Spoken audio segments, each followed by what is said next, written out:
오늘 마태복음 17장 24절로 27절에 있는 말씀을 가지고 아들인가 타인인가 라는 제목으로 말씀을 전합니다. 다 같이 한번 인사할게요. 옆 사람 같이 하시고 앞에 사람 같이 하실 때 지난 한 주간 동안 평안하십니까? 인사합니다. 지난 한 주간 동안 평안하십니까? 평안하셨습니까? 평안하십니까?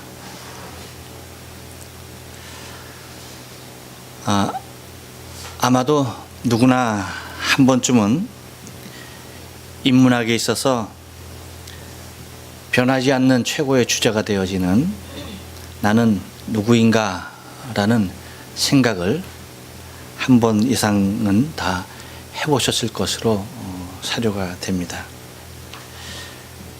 자기가 자신의 인생의 삶을 살지만 정작 자신의 정체성에 대하여서 분명히 하지 못하고 인생을 살아가는 것이 보편적인 우리의 모습이 아닌가 싶습니다. 이 땅에서의 우리의 삶은 곧 정체성을 갖고 살아가는 것, 이것이 매우 중요하다고 할 수가 있겠습니다. 여러분은 혹시 어렸을 때 동화책 많이 읽으셨나요? 표정들을 보니까 없어서 못 읽은 건지 있는데도 안 읽은 건지에 대해서는 잘 제가 분간을 못하겠지만 많이 읽었다라고 하는 표정은 없는 것 같아요. 근데 없어서 못 읽었군요. 저런. 근데 오늘 보면은 오늘 본문 우리 민 목사님께서 아주 깊은 목소리로 쫙 낭독을 해주셨는데 여러분 한편의 동화와 같지 않았습니까? 여러분 눈으로 따라 읽으면서 옛날을 회상하지 않았어요? 옛날 동화책 읽던 그 모습이 이렇게 눈에 쫙 보이지 않습니까?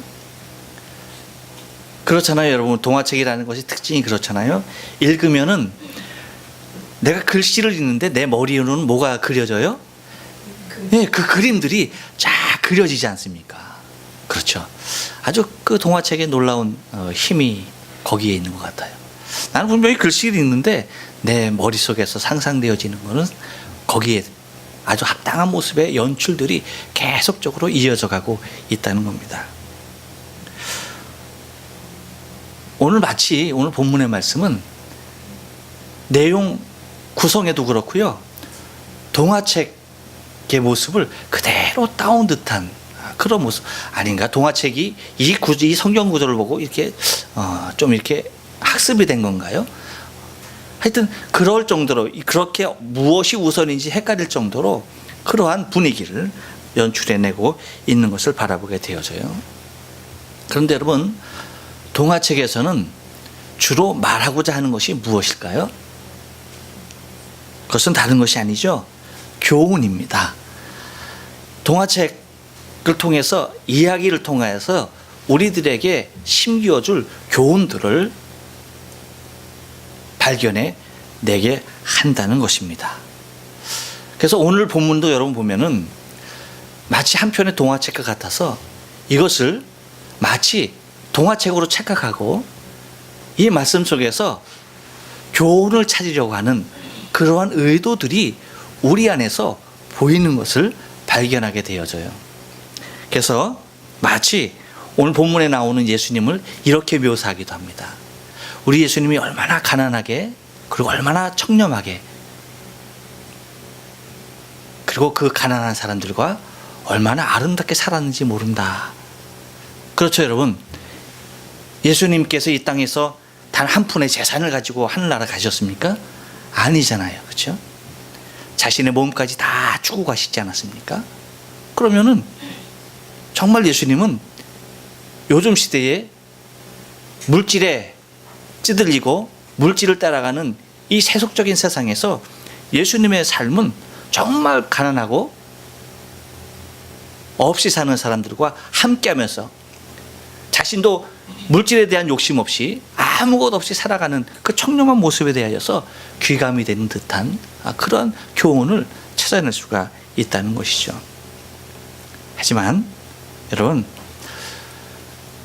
우리가 오늘은 동화책 같은 구성의 본문의 내용이지만 이것은 어차피 여러분 우리에게 주어진 하나님의 말씀 성경으로서 성경 속에서는 물론 여러 가지 교훈을 드러낼 수가 있습니다. 하지만 성경에서 말하고자 하는 것은 항상 무엇입니까?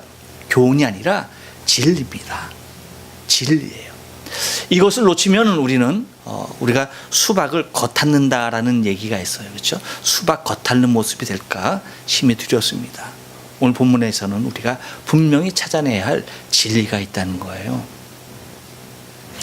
여러분, 우리가 마태복음을 통해서 계속적으로 이제 보지 않습니까? 마태복음을 계속 보면서 이제는 여러분 마태복음이 어떠한 모습으로 어떻게 흘러가는지에 대한 그 흐름에 대하여서 어느 정도는 이제 감이 잡히겠죠. 말씀을 전하는 저만 감이 잡히는 듯한. 여러분, 이렇게 마태복음이 주일마다 보니까 이렇게 좀 눈에 이렇게 들어오지 않아요? 예, 들어오죠. 들어옵니다. 마태복음이 어떻게 흘러가며 마태복음에서 정말 마태가 나타내려고 하는 예수님의 그 모습을 우리가 발견해낼 수가 있어요. 이것도 참 우리가 주일날 마태복음을 계속 보는 하나의 큰 장점이라고 할 수가 있겠습니다. 물론 본문을 달리해서 다른 모습에서의 말씀을 얼마든지 전할 수가 있지만 마태복음을 계속해서 본문을 통하여서 우리가 진리 되신 예수님, 또한 마태가 예수님을 어떻게 그리려고 했는가, 또한 그 마태복음 속에 나타나시는 예수님의 그 모습에 대하여서 우리가 예수님의 의도에 대하여서 충분히 알아낼 수가 있다는 것입니다. 근데 예수님은 이 수많은 기적을 통하여서 이끌어 가시길 원했던 것이 무엇이라고요? 당신을 향한, 그렇죠, 믿음의 길로 이끌어 가기를 원하셨던 거예요. 예수님께서 제자들을 비롯한 여러 군중들에게 보여주는 기적은요, 물론 그들이 배고플 때 먹였어요. 그들이 병들었을 때 고쳤습니다. 그 한 사람 한 사람, 그 모든 사람들을 위한 예수님의 사랑의 표현일 수도 있지만, 예수님께서 정작 나는 누구인가, 당신은 누구인가에 대하여서 말씀하시기를 원하고, 그 누구인가라고 하는 그 정의가 바로 내려졌을 때에 그를 따르는 모든 자들에게 그것을 믿는 신앙의 도를 허락해 주시는 그 모습으로 계속적으로 이끌어가는 것을 우리가 바라볼 수가 있다는 겁니다. 그래서 여러분, 오늘 본문 마태복음 17장 24절부터 나오는 오늘 본문의 내용, 곧 성전세를 걷는 사람들이 베드로에게 성전세 내라, 왜 네 스승님은 왜 저기 성전세를 내지 않느냐 하면서 베드로가 들어오죠. 그랬을 때 베드로가 들어오니까 예수님이 먼저 말씀하시죠. 야, 베드로야, 왕이 누구한테 세금을 받냐, 자기 아들이냐 타인에게냐 라고 할 때 타인에게 받습니다. 그 아들은 세를 내지 않아도 되지 않겠느냐. 그러니까 예, 그렇습니다. 하지만 저희들로 오해케 않기 위해서 돈을, 성전세를 내는데, 네가 가서 바다에서 낚시질하면은 가장 먼저 올라오는 고기, 그 입을 열면 거기 한 세력이 있을 텐데 나와 너를 위하여서 내라 라고 말씀하시는 것이 오늘 본문의 내용이에요. 그런데 여러분, 이 말씀 속에서 우리가 딱 오는 것이 있어요. 한 가지 연관되어지는 것이 있습니다. 우리가 멀지 않은 주일 어느 날인가, 여러분 마태복음 16장에 대해서 말씀을 드릴 때에 이와 비슷한 문맥의 구조를 갖고 있는 본문에 대하여서 우리가 말씀을 나눈 적이 있습니다. 그것은 뭐냐면, 예수님께서 묻는, 야, 내가 아들이냐 타인이냐 라고 하는 당신의 정체성에 대하여서 제자들에게 묻는 이 모습 이전에 똑같은 모습의 것을 노골적으로 한번 물어봤던 적이 있습니다. 그것은 마태복음 16장 13절에 있는 말씀이에요. 이렇게 얘기했죠. 사람들이 인자를 누구라 하느냐. 그렇죠. 사람들이 인자를 누구라고 하느냐. 그리고 15절에서는 그 16장 15절에서는 베드로에게 예수님이 이렇게 제자들에게 이렇게 얘기하죠. 너희는 나를 누구라 하느냐? 이렇게 물었습니다. 그러니까 이 말씀하고 이 마태복음 16장 13절 15절 말씀과 오늘 마태복음 17장 24절 이하에 있는 이 말씀이 똑같은 문맥으로 똑같은 내용의 것을 재차 확인시켜주는, 그러니까 마태복음 16장 13절 15절에 있는 말씀은 예수님께서 내가 누구냐라고 하는 그냥 보편적인 아무런 증거 없이 나를 누구라고 하느냐라고 하는 평가에 대한 모습이었다고 한다면, 이제 오늘 본문에서 17장에서 말씀하시는 아들이냐 타인이냐라고 하는 모습의 질문에 대해서는 구체적인 모습으로 내가 왜 베드로 네가 나를 고백한 내가 그리스도시며 하나님의 아들인가에 대하여서, 왜 내가 하나님의 참 아들인가에 대하여서 분명한 증거들을 제시하시면서 내가 바로 그리스도 하나님의 아들이다라고 하는 그 사실에 대하여 확증 짓는 모습이 오늘 본문이라고 할 수가 있겠습니다. 그래서 여러분, 예수님은 나를 누구로 하느냐라고 하는 질문과 아들이냐 타인이냐라고 하는 이 질문을 통해서 당신의 정체성에 대하여서 분명히 하심으로 말미암아서 제자들이 또한 모든 사람들이 주로 믿고 따르는 이분이 과연 누구인지에 대한 그 확증을 심으러 오려고 하는데, 이 정체성에 분명한 점을 찍는 일인데, 여러분 우리가 사도행전에 보면 지금 우리를 세상 사람들 또한 우리 스스로도 무엇라고 부릅니까? 우리 스스로를 또한 세상 사람들이 우리를 그리스도인이라고 불러요. 그렇죠? 그리스도인이라고 부를 때에 이 그리스도인이라는 부르고하는 이 지칭이 어디에서부터 시작됐어요? 사도행전 11장 25절 이하에 보면 바나바와 바울이 만납니다. 그래서 그들이 안디옥에 와서 교회를 1년 동안 아름답게 섬겨요. 근데 그 섬김의 모습이 얼마나 귀하고 그 교회가 얼마나 아름다운 모습으로 정말 세상에 본이 되어지는 그 교회, 또한 교인들의 모습을 통해서 세상 사람들이 말을 합니다. 야, 이 사람들은 정말 그리스도인이다 라고 하는 지칭을 받게 돼요. 그들의 삶을 통하여서 자기 자신이 아닌 누군가가 그들의 정체성에 대하여서 분명한 단어로서 지금 우리를 일컫는 총칭하는 그리스도인이라고 하는 이름을 얻게 되어지는 것을 바라보게 됩니다. 이와 마찬가지로 여러분, 오늘 본문을 통해서 우리는 예수님의 정체성, 정말 예수님이 아들인가 타인인가, 당신이 우리에게 묻는 이 질문 속에서 우리는 그분이 정말 참 하나님, 살아계신 하나님의 아들인 것을 발견해 내게 되는데, 그래서 오늘 본문을 좀 우리가 읽어가면서 은혜를 좀 나누기를 원합니다. 아까 여러분에게 대충의 스토리, 전체의 스토리를 여러분에게 말씀을 드렸어요. 가버나움에 이릅니다. 가버나움은 물론 이제 그 갈릴리 지역에 속한 한 동네, 작은 동네입니다. 여기에 이르렀을 때에 반세계를 받는 자라고 얘기하고 있죠. 성전세를 얘기합니다. 성전세, 곧 이스라엘 사람들은 남자가 20세가 되면은 성전세를 1년에 한 번씩 내는데, 그것이 곧 반세겔이라고 하는 돈 액수를 성전세로 내게 되어져요.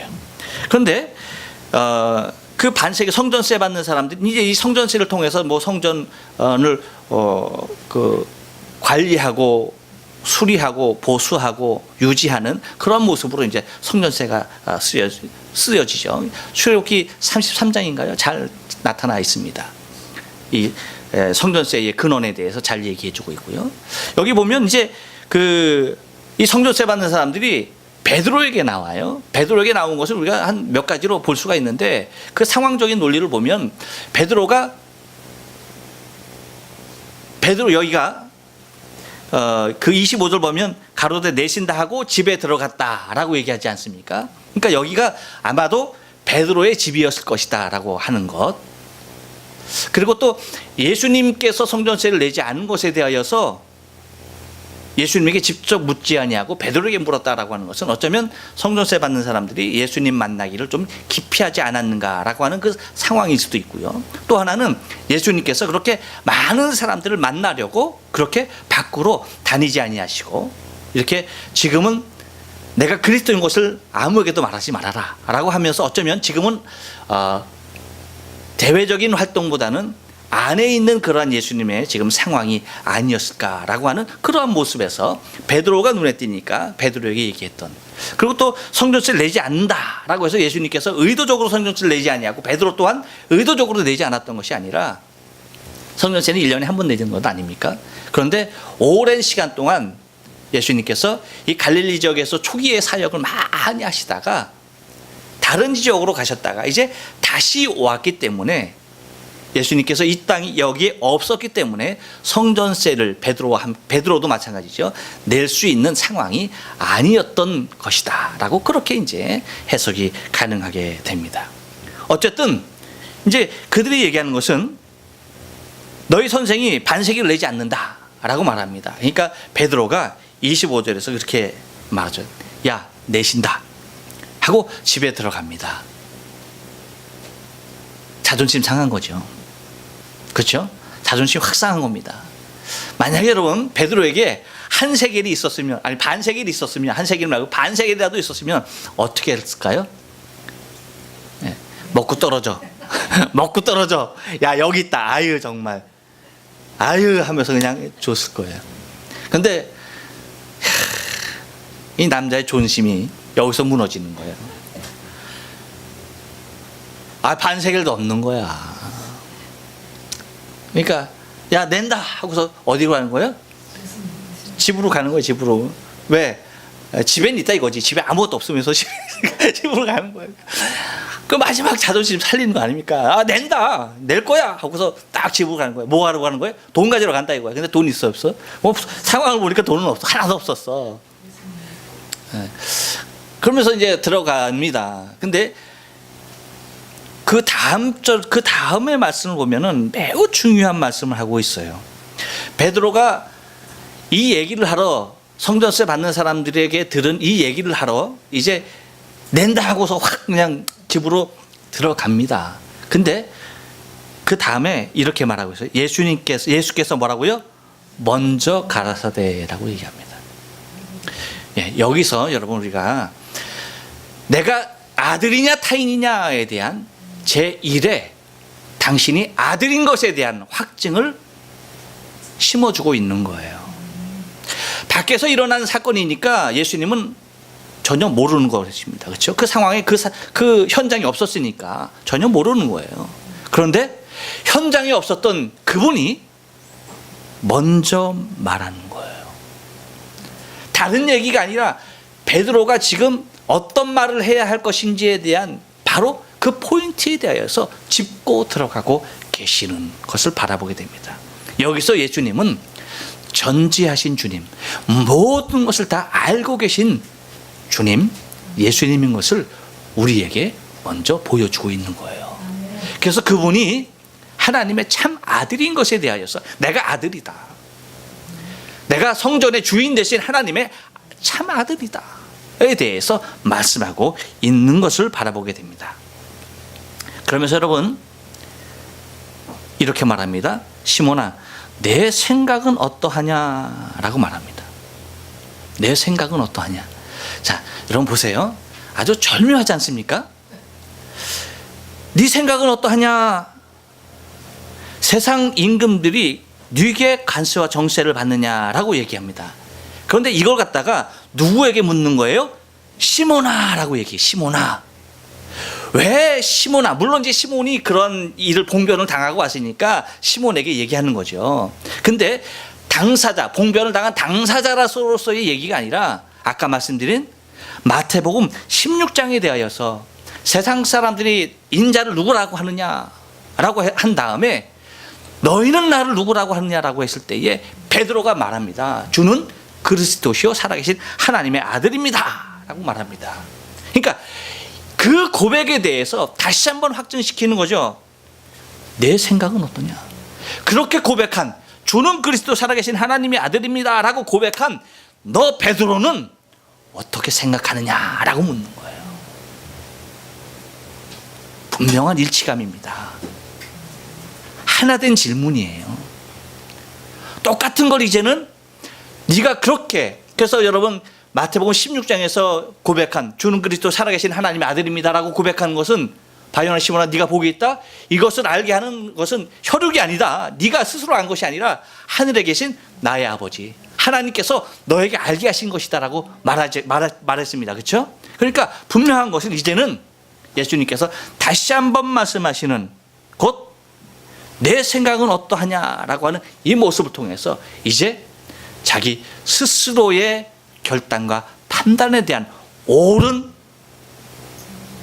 것에 대하여서 곧 바라보게 하시는 그러한 의도가 있는 것을 볼 수가 있다는 거죠. 그래서 세상 임금들은 도대체 누구에게 관세나 정세를 받아야 하느냐라고 얘기합니다. 그러면서 자기 아들에게냐 타인에게냐 라고 묻는 거예요.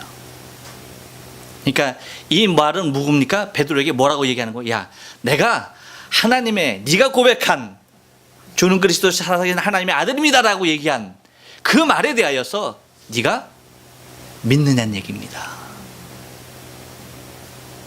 그러니까 내가 아들이냐 타인이냐라고 하는 그 물음 속에 내가 정말 네 입으로 고백한 하나님의 아들인 것을 네가 믿느냐라고 그렇게 말하는 것입니다. 그러니까 베드로가 말하죠. 26절에서 베드로 가로되 타인에게입니다. 예수께서 가라사대 때 그러면 야 봐라 아들은 세를 면할 것이 아니냐라고 말을 하는 것을 바라보게 됩니다. 곧 베드로가 얘기하는 마태복음 16장 16절에서 말씀하는 주는 그리스도시요 살아계신 하나님의 아들이시나이다 라고 하는 이 말씀에 대한 아름다운 고백, 그것이 뭡니까? 뭐로 나타나는 거예요? 예, 가로되 타인에게입니다. 아들에게 받는 것이 아닙니다. 이 얘기는 뭡니까? 당신이 세금을 내지 않아도 된다 안 된다? 내지 않아도 된다 라고 하는 그 모습, 곧 다시 말하면 당신은 살아계신 하나님의 아들이십니다. 성전의 주인 되신 하나님의 아들이십니다 라고 그렇게 고백하는 것을 바라보게 되는 것입니다. 그런데 여러분 이 말씀 속에서 우리가 좀 생각해야 할 것이 있어요. 이제 27절 말씀 보면 자 여러분 우리가 예수님께서 정말 하나님의 아들인 것에 대하여서 이제는 그 무엇으로도 부인할 수 없는 당신의 전지한 모습을 보였습니다. 어떻게 베드로가 그 모습을 알고 베드로에게 일어났던 그 일들을 알고 다른 제자들은 느끼지 못했다 할지라도 베드로는 이 말의 의미가 무엇인지에 대해서 분명히 아는 거죠. 함께 있었던 제자들은 모른다 할지라도 베드로는 당사자의 일이었으니까 자신이 나간 일이었으니까 너무나 잘 아는 겁니다. 그런데 예수님께서 이렇게 말합니다. 그러나 우리가 저희로 오해하지 않기 위하여라는 말을 해요. 여러분 이 말씀 속에서 우리가 21세기 주를 믿고 따라가는 우리, 하나님께서 우리에게 주어진 사명을 다하는 우리의 삶을 살아가는 사명자의 길을 걸어가는 우리의 삶에 있어서 한 번쯤 좀 깊이 생각해 볼 필요가 있는 말씀이 오늘 바로 우리가 저희로 오해케 않기 위하여서라는 이 대목일 것입니다. 뭐냐면 여러분 예수님께서 이 부분 우리가 저희로 오해케 않기 위하여서라고 하는 이 부분은 사역에 있어서 예수님께서는 사역에 있어서만큼은 오해를 피해 가시는 것을 바라보게 되는 거예요. 이게 무슨 말이냐면 당신의 정체성에 관해서는 당신이 하나님의 아들 되신 그리스도 되심에 대하여서는 타협의 여지가 없습니다. 그렇죠? 분명한 거예요. 자신의 정체성을 얘기할 때는 그 어느 모습으로도 타협지 않아요. 하지만 무엇에 대하여서? 사역에 대해서는 매우 우회적인 것을 발견하게 된다는 것입니다. 왜일까요? 왜 사역에 대해서는 매우 우회적일까라고 하는 것입니다. 우리는 여러분 오히려 예수님의 정체성에 대해서는 때로는 우회적이기도 하지만 사역에 대해서는 매우 직선적인 때가 많아요. 그런데 예수님은 그렇지 않았어요. 예수님의 모습은 정반대였어요.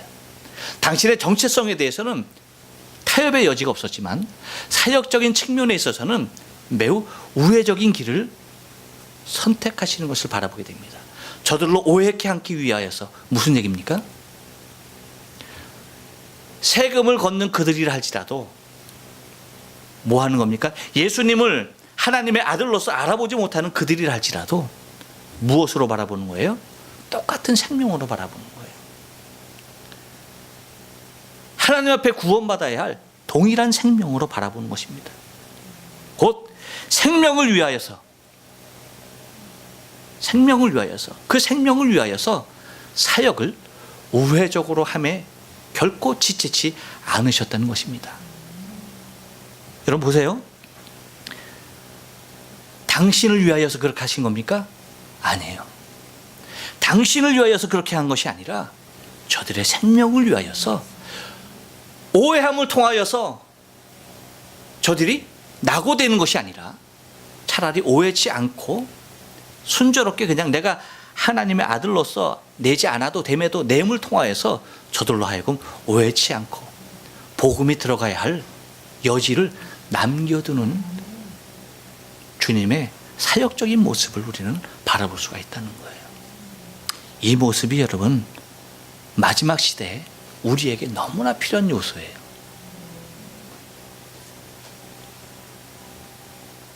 분명히 기억해야 할 것은 주님은 당신을 위하여 그렇게 말하지 않았어요. 그렇게 사역하지 않았어요. 사역은 철저하게 주의 복음을 받아들여질 피전도자들, 복음을 받아들여야 할 그 사람들의 입장에서 주님은 사역을 하셨다는 사실을 우리는 잊지 말아야 돼요. 그런데 여러분, 요즘에 일어나는 모든 사역의 대부분의 사역의 모습은 어떻습니까, 여러분? 복음을 듣는 대상자들을 위한, 대상자들을 전제한 사역이 아니라 복음을 전하는 자들을 위주로 한 사역들이 너무나 강행적으로 진행되어지고 있다는 데에 안타까움을 금할 수가 없다는 거예요. 주님의 사역은 그렇지 않았어요. 다시 말하면 이것이 뭡니까? 요즘에 많은 사역자들이 자신을 위하여 그 사역을 이루려고 한다는 사실이에요. 무엇을 위하여? 자신을 위하여. 사역하는 자신을 위하여 그 사역을 이루려고 해요. 그렇지 않아요. 예수님께서 하시는 사역은 당신을 위하여서 이루셨던 사역이 아니라 구원을 얻어야 할 그 생명을 위하여서 일하시는 사역이었던 것을 우리가 잊지 말아야 한다는 것입니다. 그래서 아주 작은 오해라도 피해 가시는 것이 주님의 뜻이셨어요.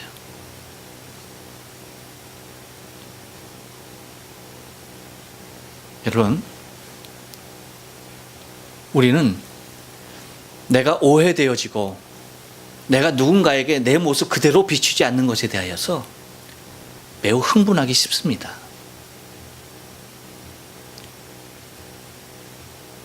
내 의도가 온전히 전해지지 않는 것에 대하여서 우리는 분통을 터뜨려요. 그런데 주님은 그 모습에 대하여서는 이미 다 내려놓으셨어요. 저 사람들이 예수님 당신을 하나님의 아들, 성전의 주인 대신 하나님의 아들이라고 인정하지 않는다 할지라도 언젠가 돌아올 그 모습을 기대하면서 그들을 위하여서 당신이 한 발 뒤로 물러나시는 거예요. 나 자신의 정체성에 대하여서 그들이 인정하지 않는다 할지라도 그들의 생명을 위하여서 다그치지 않는 거예요. 그런데 여러분, 우리는 우리 스스로가 받는 작은 오해들에 대하여서 너무나 민감하게 반응할 때가 많아요. 내가 언제 그랬어? 내가 왜 그렇게 하면서 여러분 어떡합니까? 매우 심각하게 반응을 일으켜요. 무엇이 없는 겁니까? 대상을 향한 생명의 존귀함이 없는 거예요. 생명으로 바라보지 못하면 그렇게 될 수밖에 없다는 겁니다. 하지만 그 사람이 주 앞에 구원받아야 할, 주님께서 그를 위하여서 십자가에서 피 흘리신 것을 생각한다면, 여러분, 내가 받는 작은 오해, 아니 큰 오해를 할지라도 거기서 물러설 줄 아는 정말 복음에 합당한 삶이 우리 삶이 되어져야 하는 것입니다. 그래서 당신의 정체성에 대해서는 분명히 하셨지만 사역적인 측면에서는 우회하셨다는 것을 여러분 기억하면서, 우리들도 세상에 나가면 다 복음의 대장자들 아닙니까? 그렇죠? 그들을 위하여서 주님께서 예비하신, 주님께서 부르시는 그 모습을 보고 그들이 주 앞에 돌아오길 원하는 그런 간절한 소원이 우리 안에 날마다 자리하며 그들을 권면해 나가야 할 줄로 믿습니다. 그리고 그 다음에 얘기하는 것이 뭐냐면, 이제 그 오해치 않기 위해서 이제 하나의 방법론을 주님께서 제시합니다. 그 방법론이 뭐냐라고 할 때에 이렇게 말합니다. 다 연관이 있는 겁니다. 여러분 보세요. 내가 바다에 가서 낚시를 던져라고 얘기해요. 자, 왜? 한번 생각해 보셔야 돼요. 여러분, 왜 바다에 나가서 낚시를 던져야 했습니까? 우리는 그 다음에 보면은 이유를 알죠. 왜 바다에 나가서 낚시를 던져야 했습니까? 그 이유가 뭐예요? 먼저 오르는 고기 그 입에 한 세겔이 들어있기 때문에 바다에 나가서 낚시를 했어야 했다는 거죠. 그런데 그렇다고 한다면 굳이 한 세겔을 위하여서 왜 주님께서 선택한 방법이 왜 굳이 바다에 나가서 낚시를 해야 하느냐는 얘기예요. 그런 모습의 기적이라고 한다면 여러분, 다른 모습으로도 얼마든지 할 수가 있잖아요. 거기 여러분 동네에 뭐 닭이 없겠습니까? 개가 없겠습니까? 양이 없겠습니까? 돼지가 없겠습니까? 야, 저기 마국간에 가서 저기 송아지 입을 한번 열어봐라. 거기 보면 저기 앞니 입술을 한번 이렇게 까보면 거기에 한 세겔이 들었을 것이다. 그거 갖고 와라. 가능합니까? 안 가능합니까? 가능한 거예요. 그런데 굳이 선택한 방법이 바다에서 낚시하는 것을 명하셨을까라고 하는 겁니다. 다른 것 아닙니다. 진리적인 측면에서 여러분 바라보고 해석하면 너무나 정확한 대답이 나와요. 여기는 베드로의 고향이에요. 베드로가 주님 앞에 부름받았던 곳입니다. 뭐 하다가? 고기 잡다가, 그렇죠, 물고기 잡다가 주 앞에 부름받은 곳이에요. 그러니까 거기에서 낚시질을 해서 가지고 와라 라고 했을 때는 어떤 의미가 있을까? 여러분 보세요. 베드로는 평생을 뭐 했던 사람이야? 그 바다에서 어부하면서 낚시질하면서 고기 잡았던 사람입니다. 그런데 평생을 그렇게 살았지만, 낚시질, 고기, 그렇게 수없이 많은 고기를 잡았지만 그 입에서 단 반세겔이라도 건진 적이 있다 없다? 없었다라고 하는 것을 얘기하는 겁니다. 다시 말하면 베드로가 평생을 거기서 그 모습으로 살았지만 단 한 번도 경험하지 못했던 사실을 경험하게 되는 것입니다. 그것도 무엇을 통해서? 주님이 말씀하시는 그 말씀을 통하여 그대로의 사건이 눈앞에 전개되어지는 거예요. 그것을 통해서 뭐 하는 겁니까? 정말 예수님께서는 하나님의 아들임에 대하여서 절대 부인할 수 없는, 절대 부정할 수 없는 확실한 증거를 이제는 무엇으로까지? 베드로가 평생 살았던, 평생 거기서 낚시질하며 살았던 자신의 경험에 비추어서 있을 수 없었던 그 일, 한 번도 없었던 그 일을 단 한 번 예수님의 말씀에 의하여서 체험되어지는, 그래서 내가 내 입술로서 고백했던 주는 그리스도시요 살아계신 하나님의 아들입니다 라고 하는 이것이 정말 잘못된 고백이 아니라 예수님께서 말씀하신 대로 정말 하늘에 계신 아버지께서 내 입술을 통하여서 말씀하게 하셨다라고 하는 그 사실에 대하여서 그대로 고백해낼 수 있는 그 모습을 바라보게 되는 것입니다.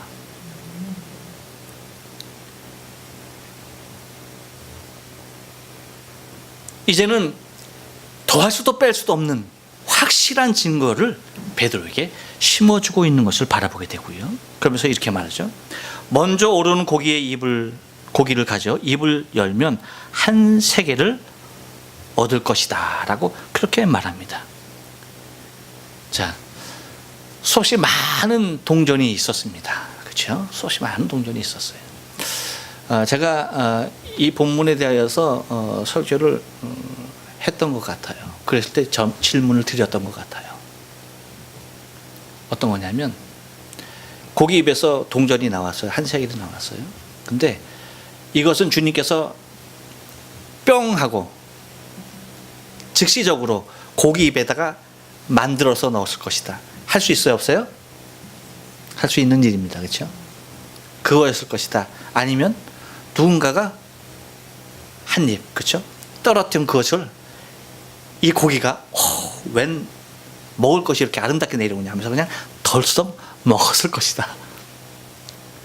뭐 여러 가지 상황이 있을 수가 있습니다. 근데 두 번째 것으로 저는 이제 생각을 해요. 근데 그 수없이 많은 동전 중에, 그렇죠? 하필이면 공교롭게도 한 세겔이라고 하는 그 동전이 떨어져서 그것을 그 고기가 물었다는 것이죠. 바로 그 고기 입에 맨 먼저 올라오는 그 고기 입에 한 세겔이 들었다는 것에 대하여서 주님께서 말씀하고 그것을 체험케 함으로 말미암아서 주님은 전능하신 하나님, 모든 것을 할 수 있으신, 모든 것을 가능케 하시는 하나님, 그 전능하신 하나님인 것을 철저하게 체험하게 되는 것입니다. 그러니까 주님이 어떤 분이냐라고 할 때에 주님은 전지하신 분이고 주님은 전능하신 분이다라고 하는 거예요. 하나님의 아들이기에 하나님이 가지신 당신의 속성 그대로의 모습이 그 안에 그대로 존재하게 되는 것입니다.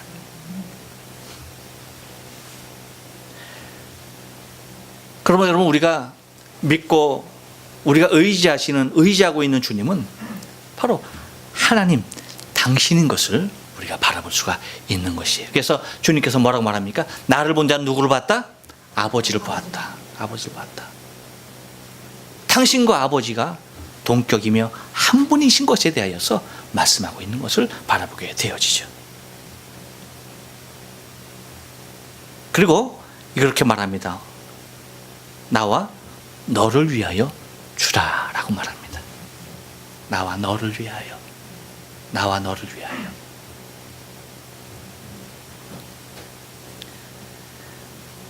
우리는 이 말씀 속에서 복음의 균형을 좀 이루어야 할 필요성이 있어요. 주님은 베드로에게 말합니다. 나를 위해서도 아니고 너를 위해서도 아니에요. 누구를 위하여? 나와 너를 위하여입니다. 명심해야 합니다, 여러분. 주님께서 우리에게 주시는 사역과 주님께서 우리에게 주시는 사명과 주님께서 우리에게 주신 일들은 원웨이가 아니에요.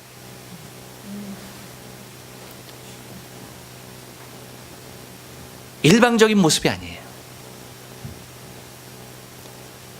주를 위하는 것이고요. 동시에 나를 위하는 거예요. 주님께서 기뻐하시는 일은요, 당신만을 위하여서 사는 것이 아니에요. 나를 위하여서도 사는 거예요. 주님께서 원하시는 건요, 나만을 위하여서 사는 것이 아니에요. 주님을 위해서도 살아야 하는 것입니다.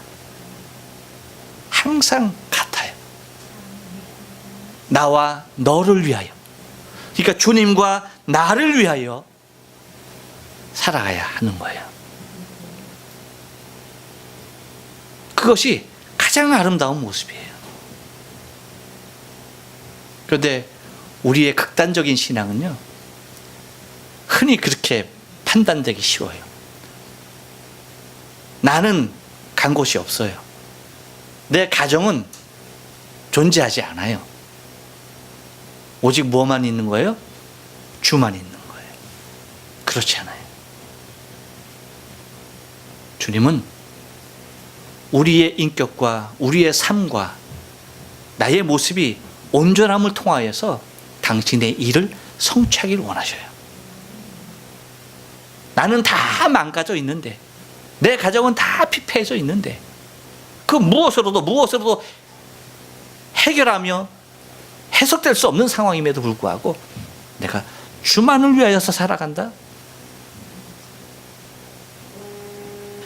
그거 주님께서 원하시는 우리의 삶의 모습이 아니에요. 그래서 주님께서 하나님을 사랑하고 내 이웃을 사랑하라, 이것이 계명이다 그랬어요. 그렇죠? 새 계명을 너희에게 준다. 하나님을 사랑하고 내 이웃을 사랑하라 라고 말합니다. 근데 그 이웃 사랑에 있어서, 하나님 사랑에 있어서 어떻게 사랑하는 겁니까?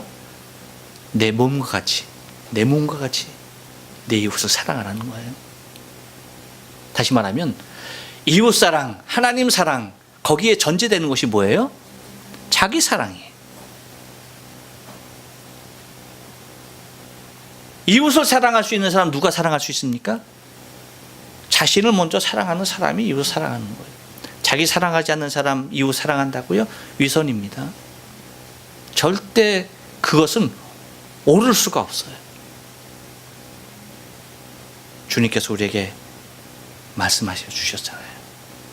나와 너를 위하여 내라. 여러분, 우리가 주님 이 땅 가운데 언제 오실지 모르는 그 상황으로, 오늘도 그 주님이 이 땅 가운데 다시 오실 그날을 우리가 소망하며 그 기대감 가운데 살아가고 있는 것이 오늘 우리의 신앙의 모습입니다. 그런데 그 모습 속에 항상 주를 위하여, 또한 나를 위하여 주님께서 말씀하시는 그 모습으로 하나님의 거룩한 일들을 이루며 내 믿음을 정립해 나가고, 주 앞에 주의 정체성과 나의 정체성을 깨달아서 내가 어떠한 모습으로 예수 그리스도를 섬기며 나갈지에 대해서 분명히 인식하고 나갈 수 있는 저와 여러분의 신앙의 삶 되길 주의 이름으로 축원합니다. 네, 기도하십니다.